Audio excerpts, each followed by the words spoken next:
Today, me and Ryan are over the Nene Valley Railway to see Nigel Gresley and to experience the place for the first time myself.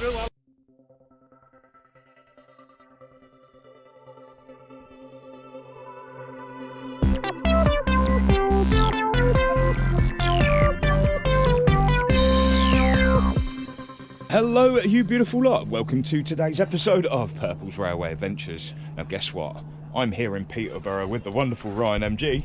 You alright? How you doing, mate? Alright? Eventually on a venture together. Bloody right. Instead of going separate ways. I know. Back Well, together.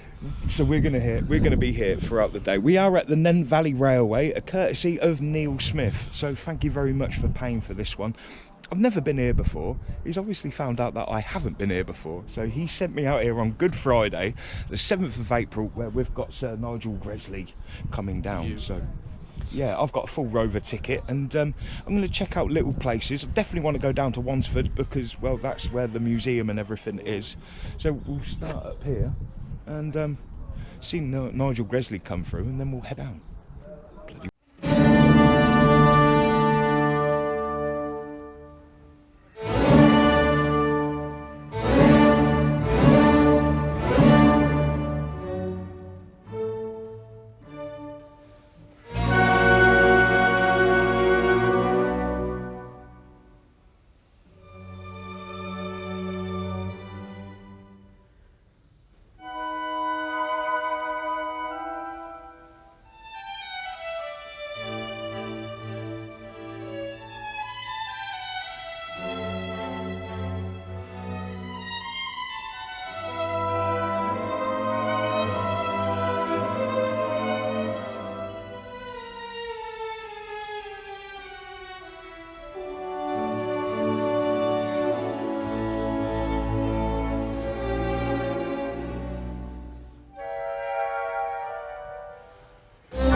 Love your hair.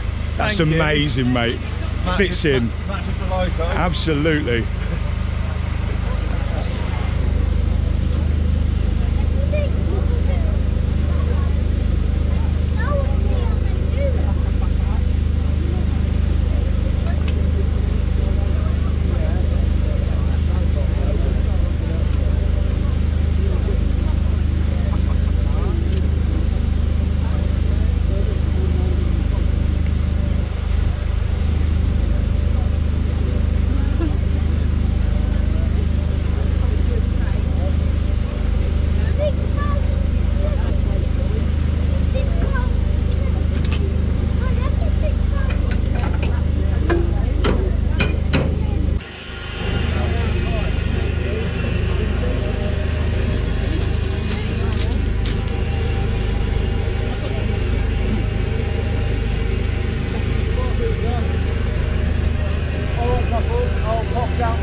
just David.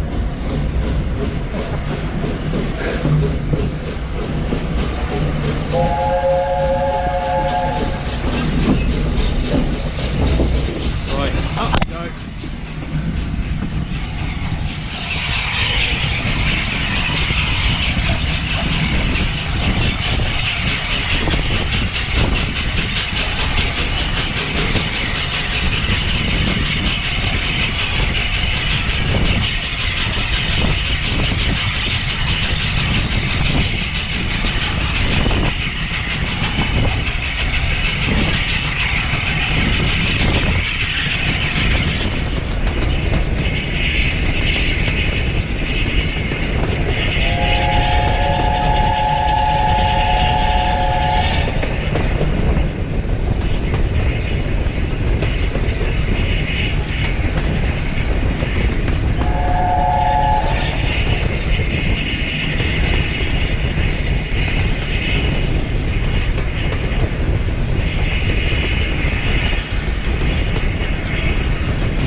How you doing?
you go.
Beautiful. I've finally ridden on the Northampton to Peterborough Railway. Finally. 5 minutes then. Just one of them. Yeah. They've got the nice looking engines as well. Premier engine. Yeah, I do. You've got a good one for today, haven't you?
Statistics and stats, I will give you very blatant ones. I'm not going into any detail because somebody will ring up and say, he told me that's a Mark 23 and it's a Mark 24 and a half. Welcome to Nene Valley Railway. I'm Roger.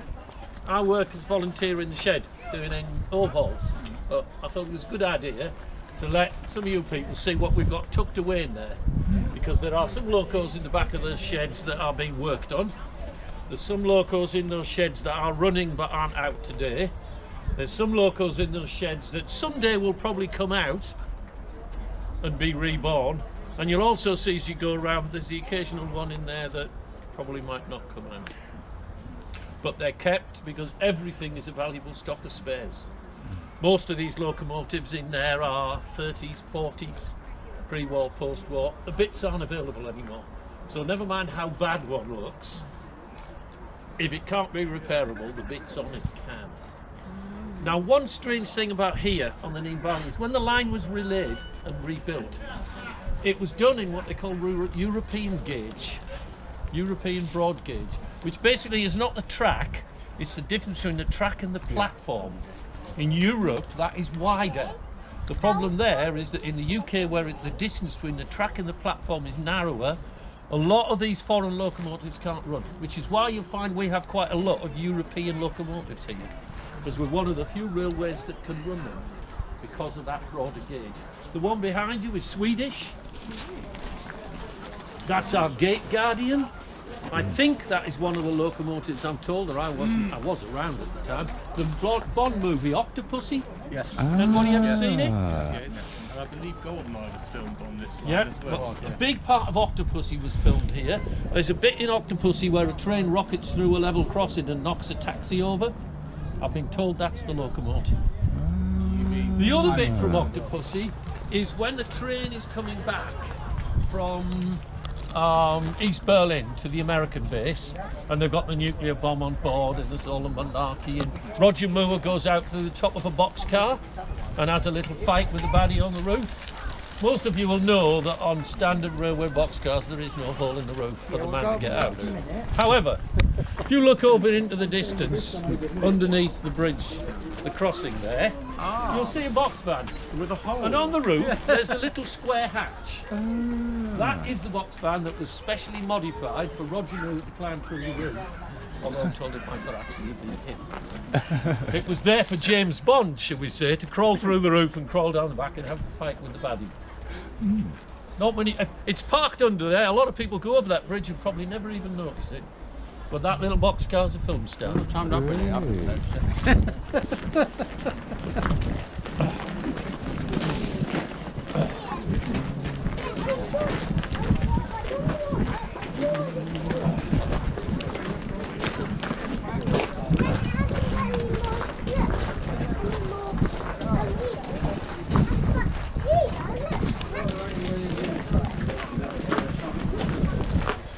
Yeah, there's been lots of.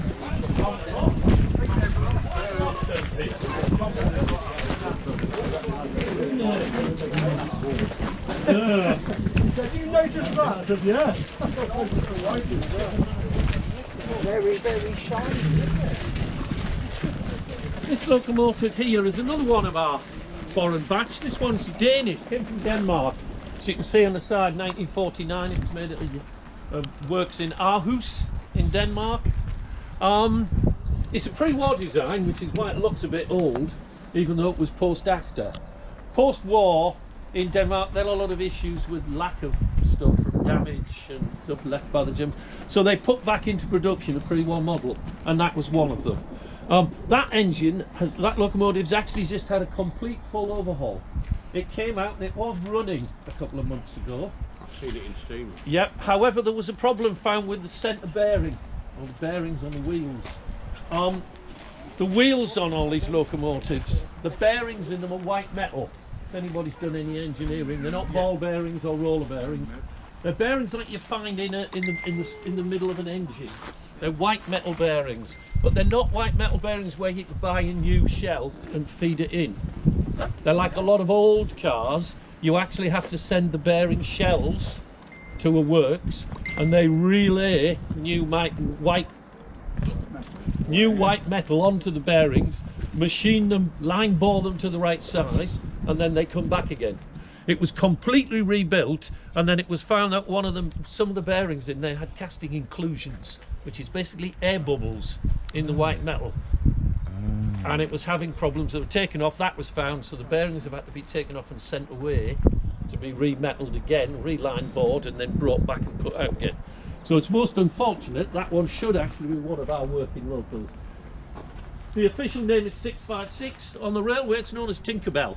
Tinkerbell. You know why we call it Tinkerbell, boys? Because where normal locomotives have a whistle, that one, as well as having a whistle, has a little bell on the top. And the bell is actually steam powered. So once it's in steam, you can pull a lever in the cockpit and the bell actually ding ding ding ding ding ding ding. It's a little tinkling bell. So that's why it's called Tinkerbell.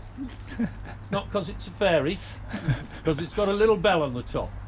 And if you come back in the summer, that should be actually moving up and down the rails on its own. Lovely. Known fact, it's also the madness engine as well. Yes? Our house. Yeah, it is that locomotive. If anybody's old enough and remembers a series called Secret Army, quite a few years ago. Yeah, it was a movie about the French resistance during the war. That loco actually starred in quite a few episodes of the Secret Army, but it's probably only you or his moving up. I remember it from a deep and recent past when I was a kid, but I don't remember ever watching it. Right, come on, Doug.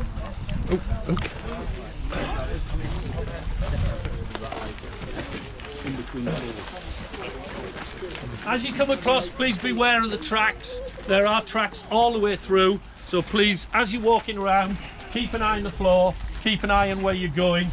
All you've got to do is listen to me. When we stop, you can look. Beautiful boiler. Mogul, maybe? That's a big boiler. That is a boiler. Quite a lot have already guessed what it is. That's the boiler off City of Peterborough. I did wonder if it was that one.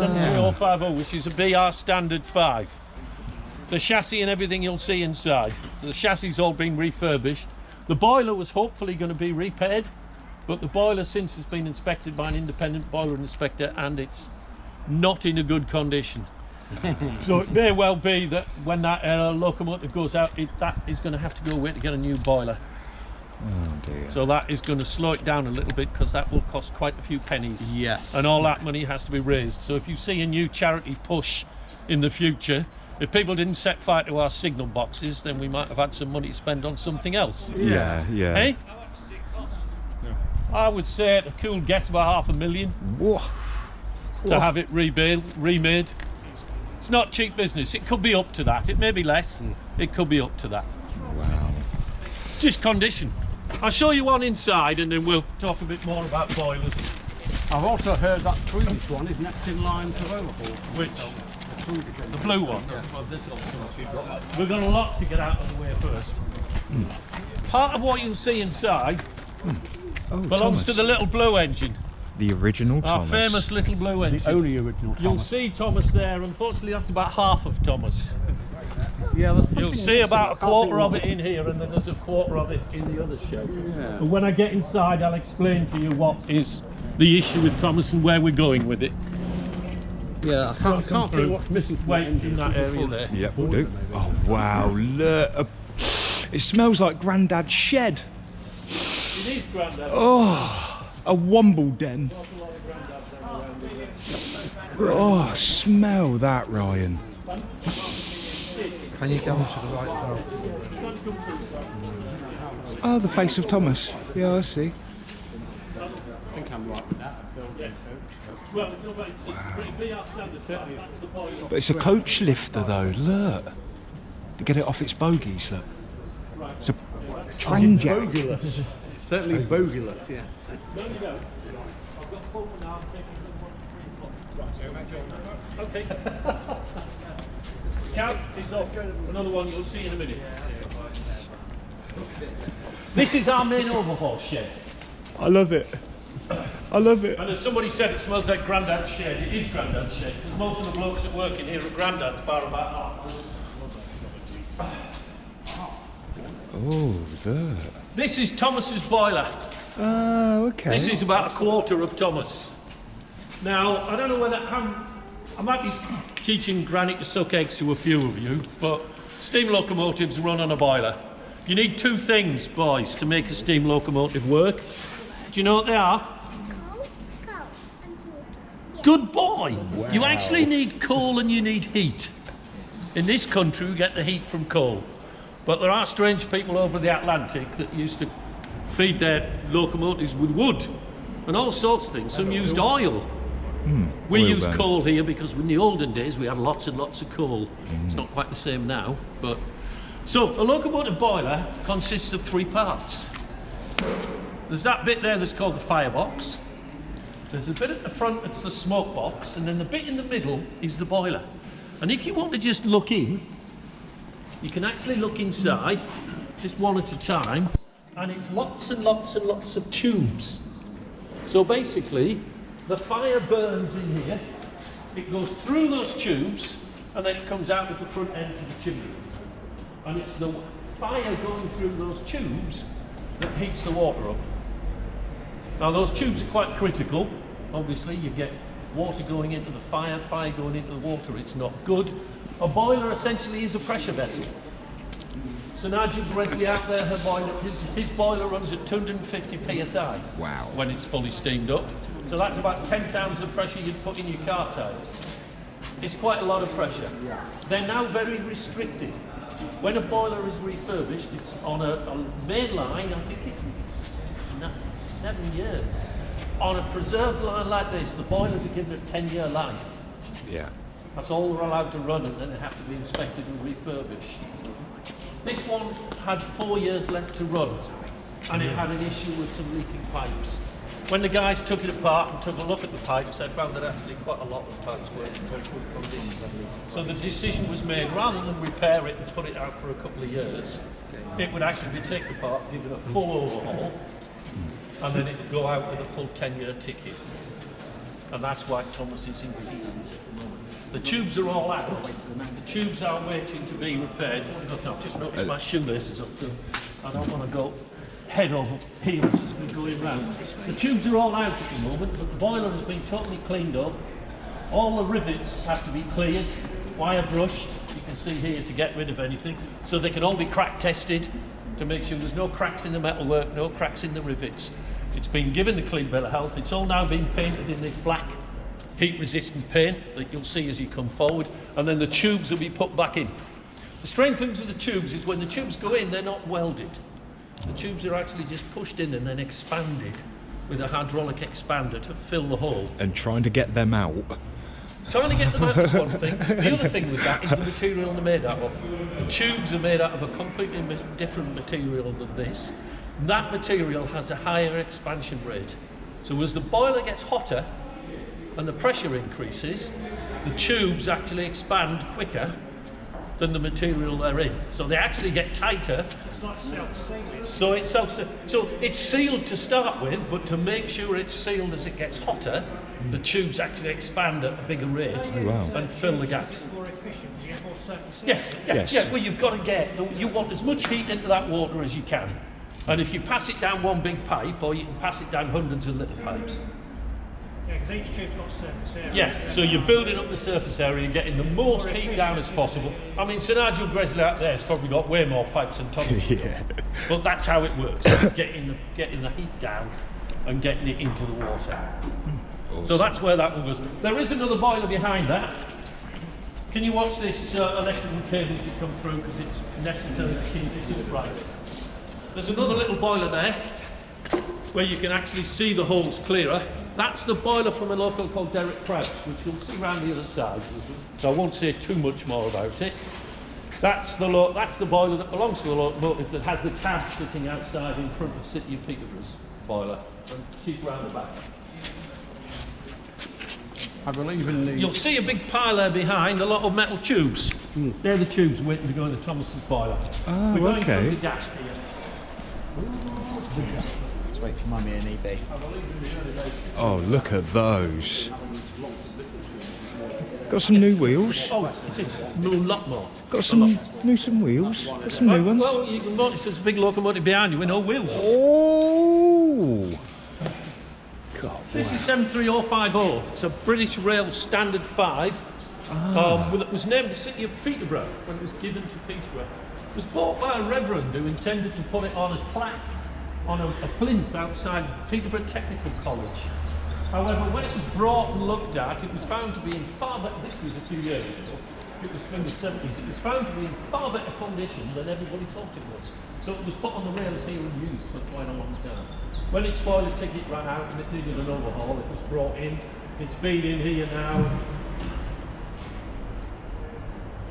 2017, which is a reflection of the sort of work and the sort of time it takes to refurbish some of these locomotives. The whole of this chassis has been wire brushed in what they call needle guns to get all the rust off it. Coat of primer, 2 coats of undercoat, 3 coats of gloss. So the whole thing has been blasted, cleaned, and is now being reassembled. The bogie is finished at the front, and the 6 main driving rails you can see behind you. They are all refurbished, returned, so that the tyres are round. Believe it or not, they have tyres, although they're metal tyres. And it's quite a big problem on locomotives. If you brake some of these locomotives too fast and they skid on the tracks, they wear a flat on the wheels. And that actually is quite a big problem, because then as it goes down the track, you get that. So that's why they're very critical when you start them off. Those have been repainted, redone, returned. They're ready to go back on and put it back on its wheels. At the moment, we're busy putting. Yes, yeah, we don't have a lathe. We don't have a lathe big enough to put them on and turn them. They go off to a specialist. A lathe. Oh yeah, it's more time wasted. And you've got to think. I'll tell you now, but I'll tell you now. In this workshop, there are 4 permanent employees. One works in the carriage works, Carl, who's the gaffer. There are 3 permanent. He has 3 permanent engineers.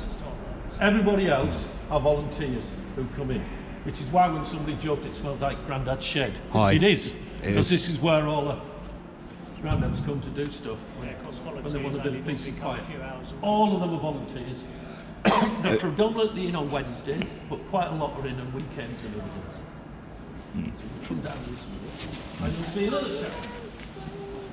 No, that is one thing I do try and promote to all you lot, is because all these heritage railways and all the museums around the country are really struggling to get more people on board.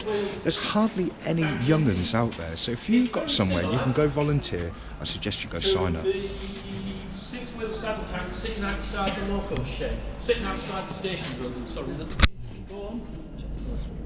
Let's get the 2 muddled up. Jack's green. I don't know whether you noticed that. There's a little green one sitting outside that the kids can get on the footplate and have a look and pull the levers. And this is very similar to that. It's a saddle tank engine. This is in for overhaul. That's the cab that's outside, and that's the boiler that was over the other side of Thomas's boiler. Now, when it comes to locomotives, the boys quite correctly said you need to carry water. You need to carry the water somewhere, and there's 3 main ways you can carry the water. There are idiosyncrasies, but you either carry the water and call it a tender, or you carry it in a tank. If you carry it in a tank on the side, the locomotive is known as a Saddle tank. side tank engine. Or you get what this is, where the water is carried in almost what looks like a saddle. So this is why it would be a saddle tank engine. When the boiler's in place, that water tank is upside down, but if we turn the other way up, it actually sits over the boiler on top. And that's what's called a saddle tank engine. This one's had a full play. You'll see there, that is a cylinder block where the pistons go in. It doesn't look very nice, does it? As you walk fast and you look in, you'll see there's a nice new one there. There are 3 of these locos in the country at the moment on different railways being overhauled. And one of the guys who's doing one had a pattern made to recast a new cylinder block. And he very kindly said that he would share his mould with the other 2 railways. So obviously this has casting a cylinder block like that. It's expensive, but it's not particularly expensive. What's expensive is getting the mould in the first place to actually put the metal in to cast it. So if you can get 2 or 3 together who are doing it, it makes it a lot easier and it makes it a lot quicker. So this one is hopefully coming out. So this one, Eric Crouch actually pulled the first train on the Nene Valley Railway on the first day that it was set up as a preserved line. So it's quite important. I think the railway gets this one out. But I think Thomas will come first. So don't worry, Thomas has got the priority, boys.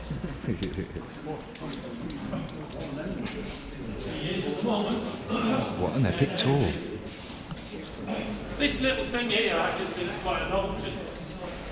It's called a Wickham trolley, and it's basically, if you look inside, it's powered by a little 2-cylinder petrol engine. Oh yeah! And it always, oh wow! It always reminds me of the sort of thing you see on some Carry On movie.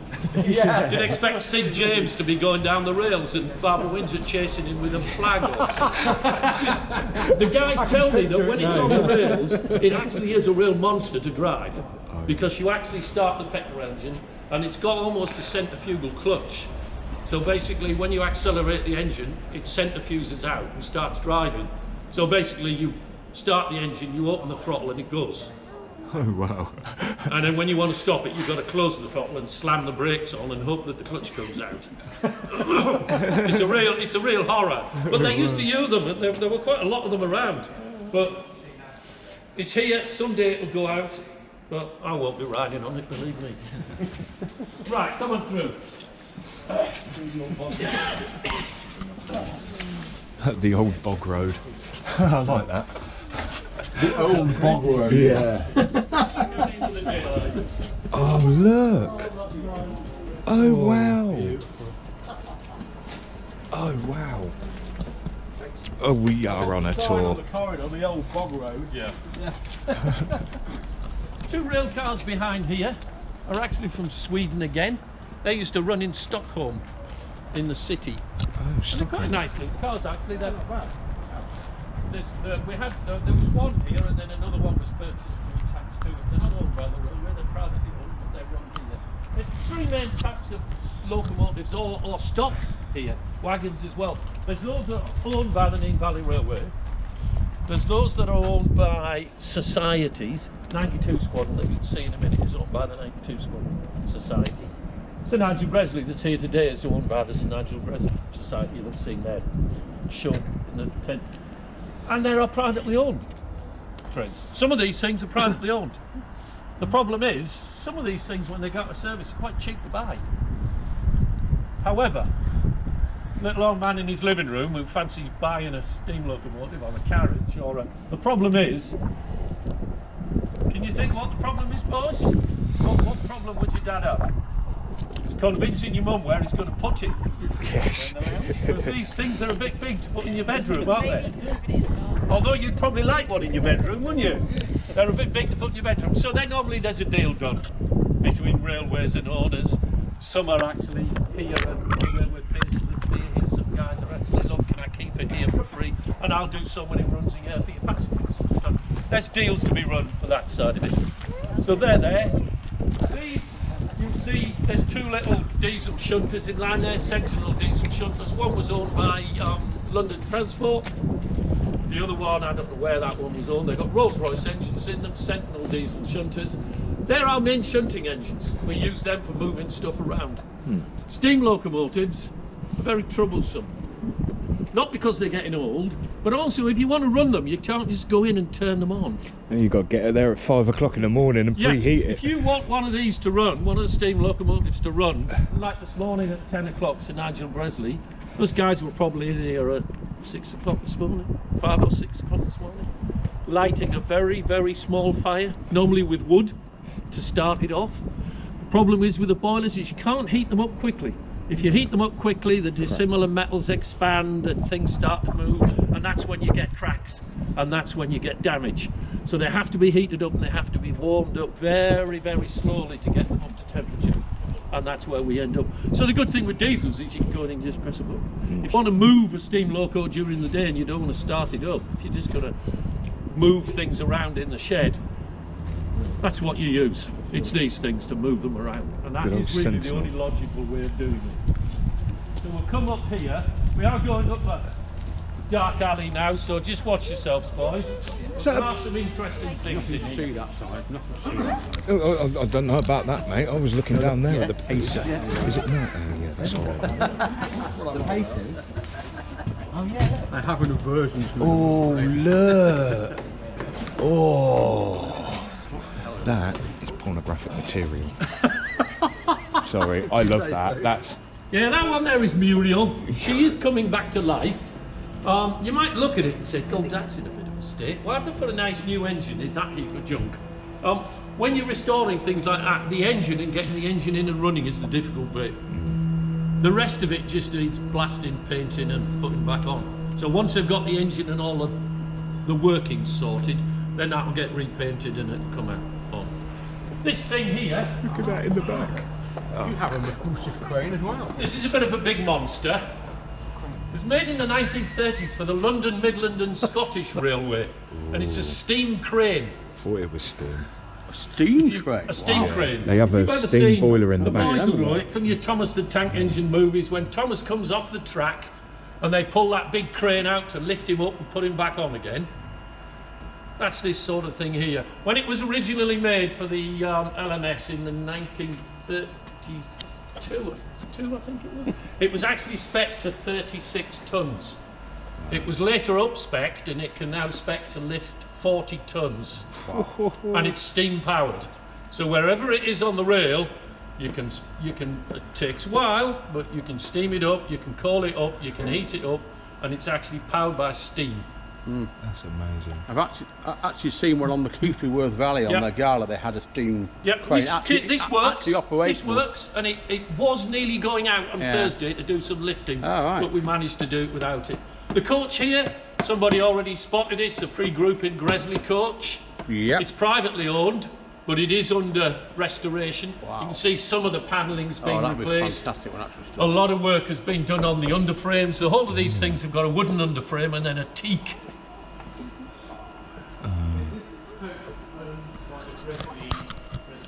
I think it is. I think it is. It is. Yeah, I think it is. It is privately owned. It's not owned by the railway, and they do come in and they are doing quite a lot of work on it. And as you can see, they've done quite a lot of work on the underframes, and then it'll be coated over, teaked, and hopefully come back out again. And they do look fabulous when they're finished. Yeah, when they're all done. And as you walk along now, you'll sort of think, is this crane ever going to come to an end? It is quite a beastie. Oh, have we got an iron stoner?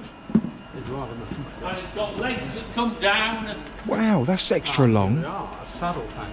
Yeah, but it's extra long. It's a long saddle tank. It's an 060. It's a War Department austerity tank. Made in 1942 by Hunslet. Yeah. The number is on the side. Somebody this morning actually asked for the number, and I think it's 73006. Oh, I love it. That is one that's in here, and obviously at some time that will go out and into the overhaul shed because it's not actually in that bad condition.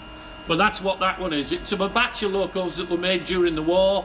The reason they were called austerity was because there wasn't much money going around, so they were bog standard, basic 060 saddle tank engines for hauling stuff around. No niceties, no frills, but they worked. And that's what it was all about. And they were grafters. And presumably easy to maintain as well. Yes, yeah, that was the whole idea. Look at those. Oh. Yes, yeah, they had Oh, wow. stuff. Oh, wow.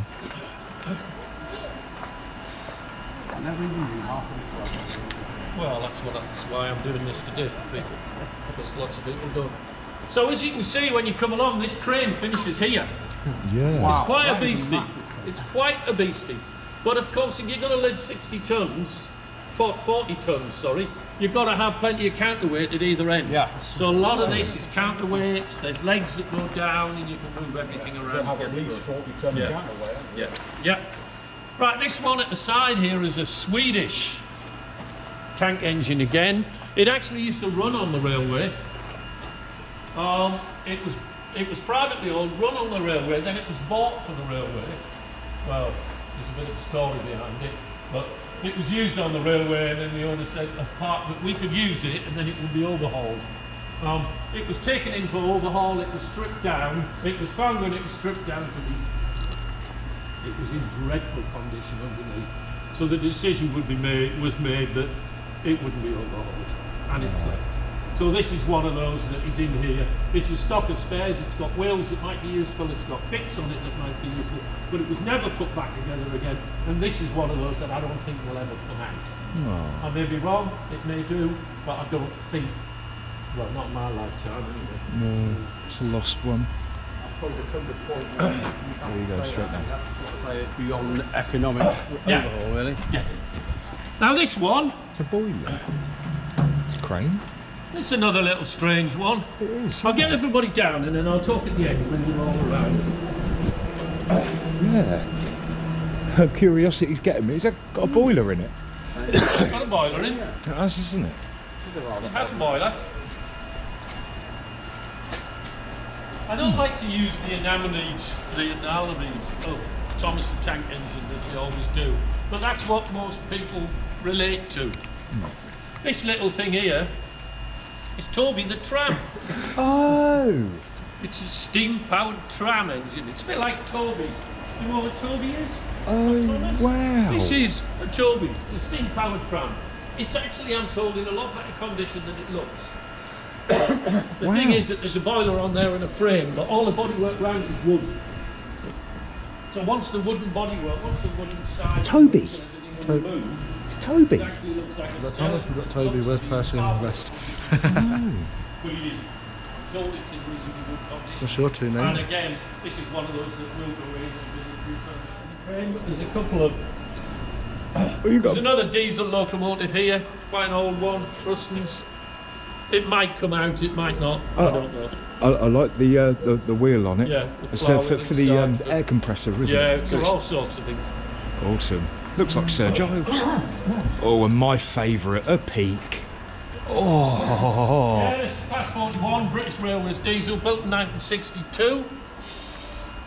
45041. It's actually named Royal Tank Regiment. It was named after the Royal Tank Regiment. I'm told that at one time this locomotive was actually owned by Pete Waterman. At one time, it was one of his. Then it was sold on to another private owner, and it's another one of these that's privately owned but lives here. And when there are big diesel days, I've heard a few people, oh, we know what happens. When there's big diesel days, this actually comes out, and you'll see it out on the railway and running. I love it. So we head back towards the daylight.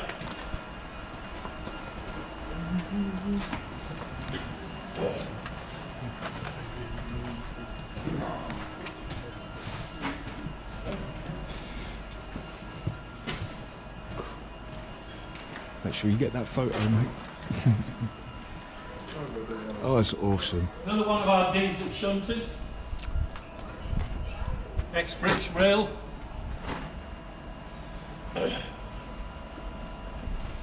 I'm glad I got you here, Ryan. I've got photos and we've got some. Yeah, thank you very much. Well done. You're a good lad. Charger.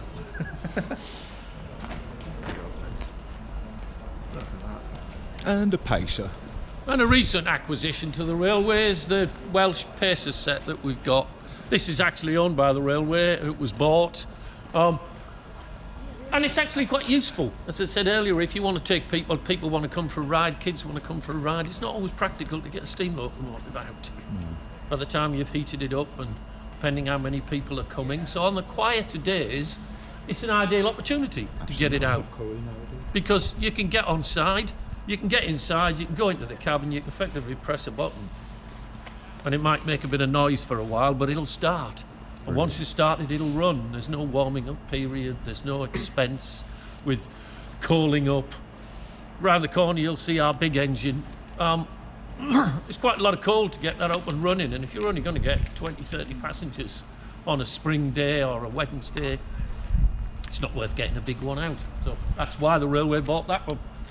Right, I know there's quite a few people looking forward to this next shed. Yeah. So you have to see it. Probably our smallest locomotive. Oh, ain't she beautiful? The blue circle. Oh, wow. Fabulous machine, that is. I just want to stay close to him so I can hear him, what he's saying on the There's a camera. little board there the guys have put out to tell you all about it. It's a bit quaint. It's different. Anybody know why it's called Blue Circle? What If you've the- read that, you've had a hint already. It spent most of its life working at the Portland cement factory. Moving sacks of cement around at the cement factory, so that's why it was called Blue Circle. She's awesome. It's a well tank engine. Crudely, quite a lot are described as a traction engine on rails, which is effectively really what it is. Yeah, that's what I described. Yeah. It's a little it's almost a traction engine on rails. It does run. Not today. If you come back tomorrow, this will probably be out on the rails and in steam. I have seen it in Steam. Yeah, this will probably be out on the rails and in steam tomorrow. Behind it, actually. Up and down the side. Will it be out next Sunday, maybe? Next Sunday, I think. I don't know. I'd have to ask the chaps. 1926, this was made. So in 3 years' time, boys, 1926. In 3 years' time, this little thing will be 100 years old. Wow.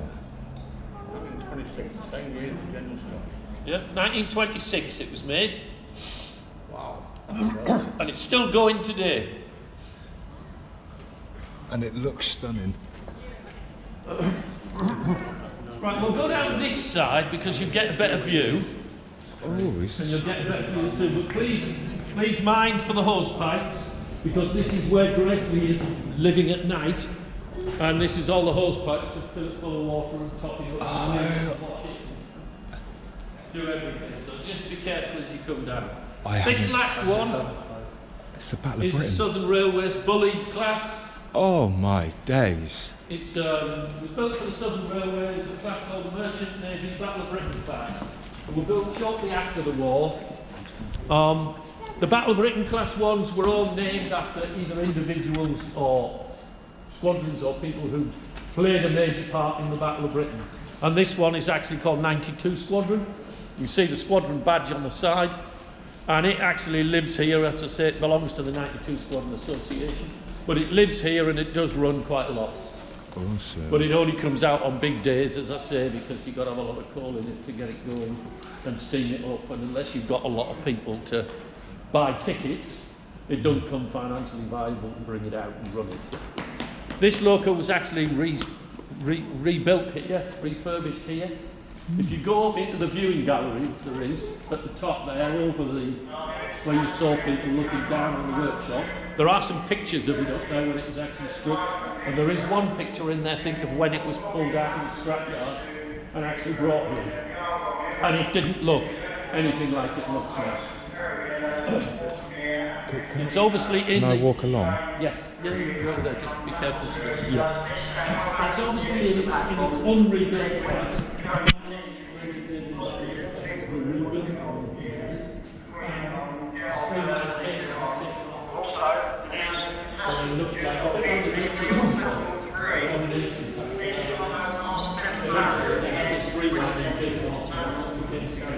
Wow, I'm in love.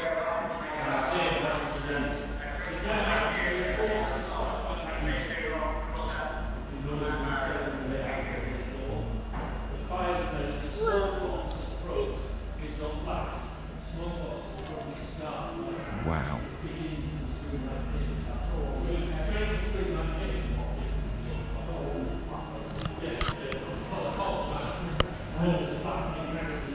Oh. Wow.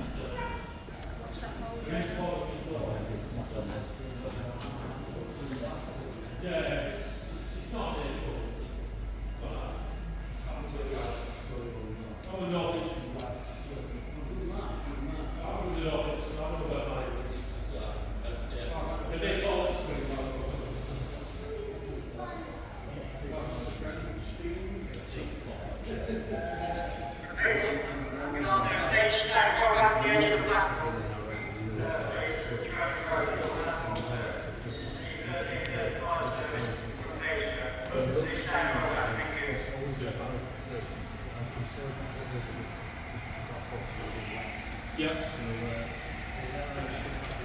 Streamline casing also, if you look at the statistics, is not that, unless you go over a certain speed.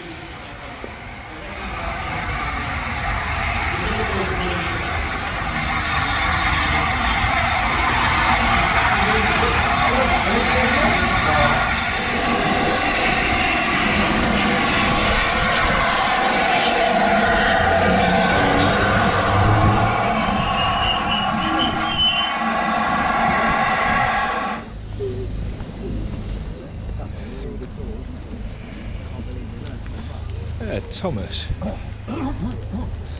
So wasn't there a story about the I'll tell you in a minute. the Americans? Yes, I'll tell you in a Right, minute. okay. Oh wow.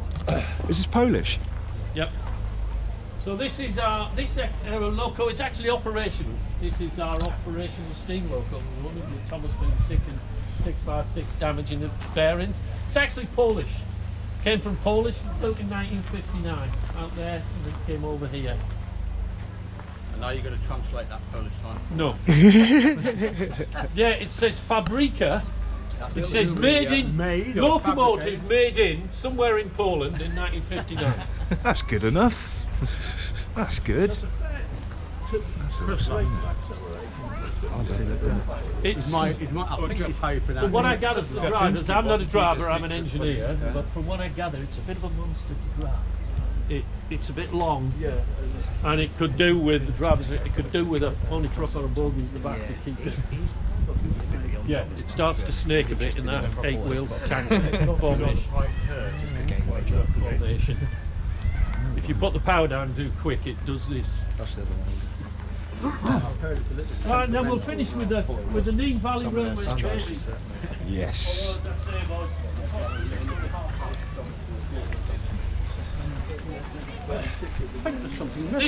This is Thomas, and as I said, he's a big pulley at the moment.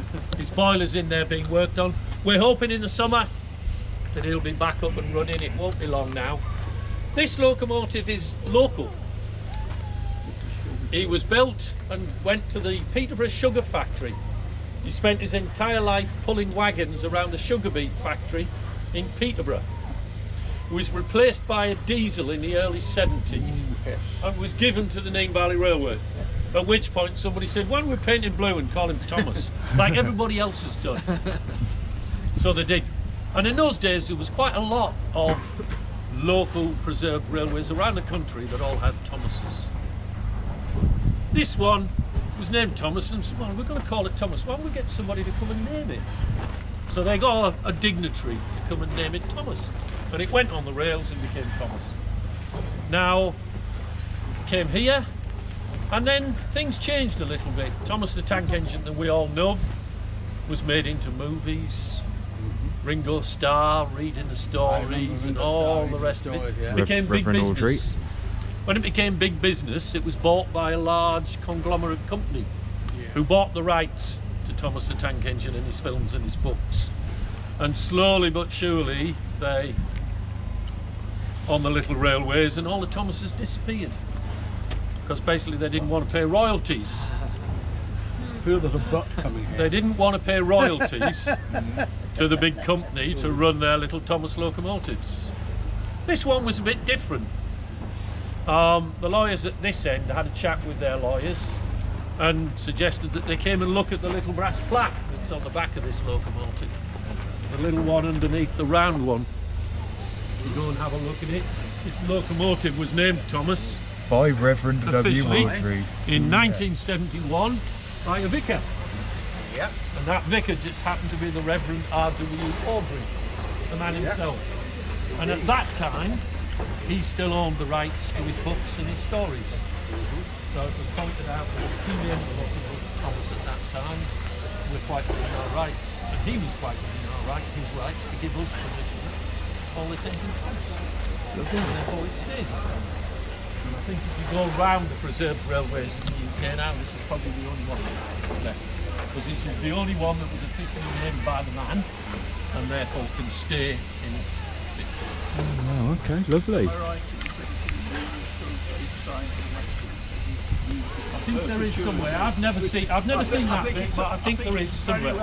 Yeah, it was challenged, and it is. He gave permission for the locomotive to be called Thomas, and very little anybody can do that. Yeah, lovely. That's it. It's the story I wanted to hear. What an amazing tour. Thank you, Roger, for that. Absolutely emotional. And to see all these wonderful engines here as well. Brian, mate, isn't this amazing? Thank you to Neale Smith for all of this. This is phenomenal, to say the least.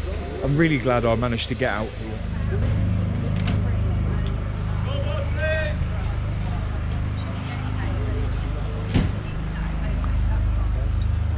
We just wanted to know.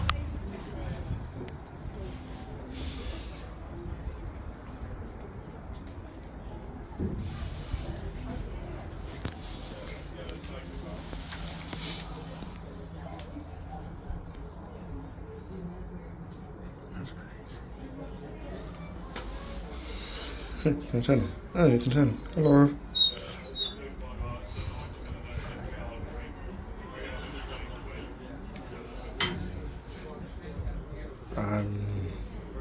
Nope. Hey, that one does.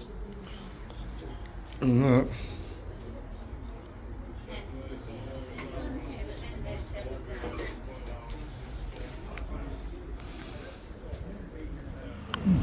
I also want to give a shout out to Sarah Piggott as well. She's been an absolute blessing here and making sure I got me tour and other little bits, and she's the main manager of the railway, so absolutely lovely meeting you.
So Wansford's been emotional, hasn't it, Ryan? Yeah. Absolutely mega. But what we're going to do is we're going to get on Sir Nigel Gresley here, go up to the next station and see if we can get some more drone shots. You can never have too what many. I can do by the ground. Yeah. Well, you know, I've just noticed that I haven't actually got Sir Nigel Gresley going off from the front. I mean, from the bridge is all right, but just want to try and get her on the front end. There you go, look at that wheel turn, look at that. It's like a pirate's wheel.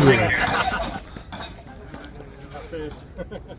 What was it like? It was like a pirate wheel.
Check this guy's YouTube channel out. I'll leave the link down the bottom for you.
stop.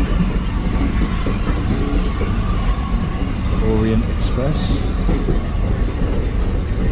Lovely, but is that...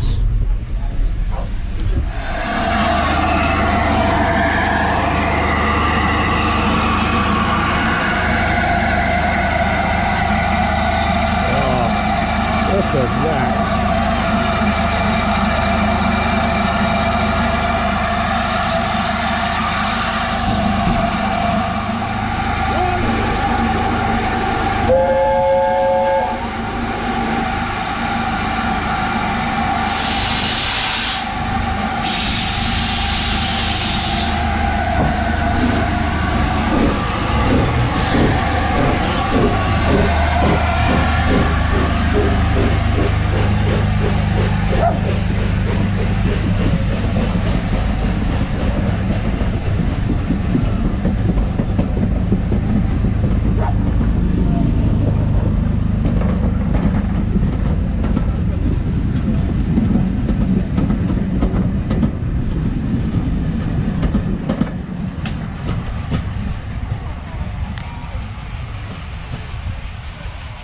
Right, Overton Station. Let's have a quick look over then.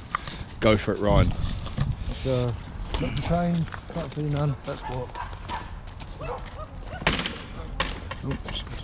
Shut the gate, Purple.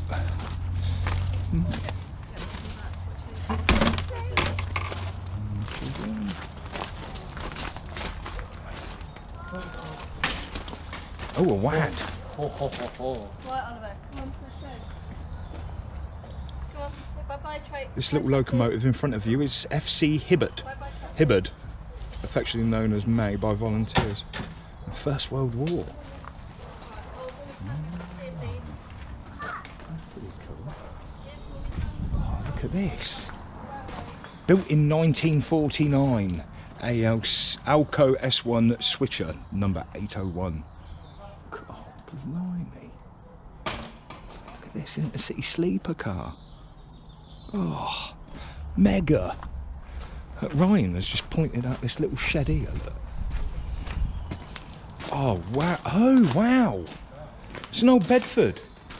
Oh, look. Networker. Oh, wow. Traffic lights to your right. Or four sets of... Oh, yeah, yeah. Oh, wow. You got Royal Mail. What year did Moggy help Santa? Right, okay. Here, look. Here you go, here you go. There's even a motorbike at the back. Royal Mail motorbike. Oh, look at that. Data post, same day. Royal Mail Class 325, built at Derby between 1995 and 1996. The BR Class 325 is a 4-car dual voltage electric unit used for postal services, which we already see, don't we? You know what, I might even have to include a clip of that coming through one of the stations. That's awesome.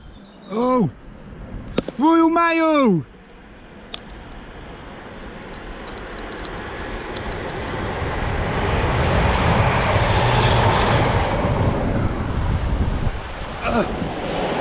Yeah, 32015. Got it. Beautiful. I like these as well. The head postmaster. So it looks like they're building another shed here. A Royal Mail bus. Looks like a plate layer's hut and remains of a bridge. That's pretty epic, that is. Awesome. Right, me though, I'm going to go down there, see if we can get this drone up somewhere for the final time, and then I'll have to put the drone memory card into the GoPro because it's all used up. Oh, I love it, mate. Oh, mega, isn't it? That's a nice spot though in there. Oh.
Well, I have to say, that drone shot was phenomenal.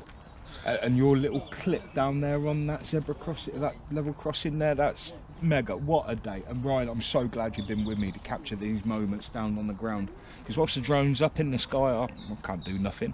It's against the law for me to be distracted with other things. So thank you for being there, Ryan. Absolute diamond. Yeah. So we're going to catch Nigel Gresley on the way back up to Peterborough, and I am afraid we're going to have to call this video it very soon.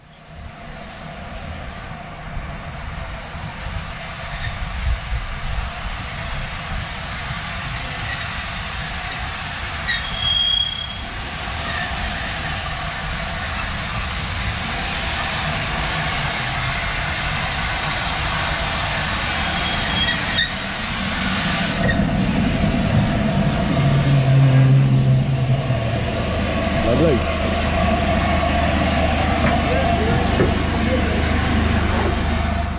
I thought I'd just quickly show you this carriage. Look at this.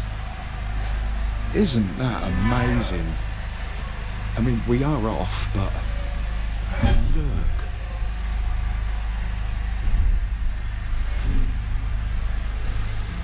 It's amazing. I love it. What an opportunity. Neale Smith, thank you so much, mate. I could cry.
Absolutely brilliant. What a mega day out. Thank you, Neale Smith, for paying for my whole journey and the expenses getting out here. Thank you to Ryan MG for being my co-videographer for the day. But it's about time we get our butts back to Wellingborough. What a day! Oh, absolutely mega, right? Mate, that's the one. And look, trains are still rolling. Love it. So if you like that video, hit that like and subscribe. Ryan will have a few videos out to you soon via the channel, and we'll see you all again for another episode of Purple's Railways Adventures.